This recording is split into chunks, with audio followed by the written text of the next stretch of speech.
If you want to add a contact photo to any contact on your Samsung Galaxy A36, it's quite easy to do. So first of all, we have to locate our Contacts app on our phone. It's a pre-installed app, so you'll have it 100%. Open it up.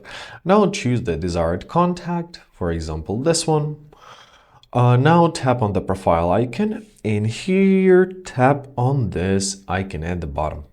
Now you can choose how you want to set it, through the camera, through the gallery, or you can choose a Galaxy avatar. I'll choose a gallery for now, so choose a desired picture, you can crop it, and when you are satisfied, press done. Also you can press edit to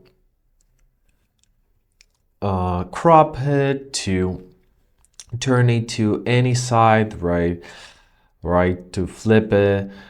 Press done. You can increase resolution or keep current resolution. So there are many filters. If you need to, I recommend you going through it all by yourself. And when you are satisfied, simply press save here at the bottom, and there we are. This picture is saved.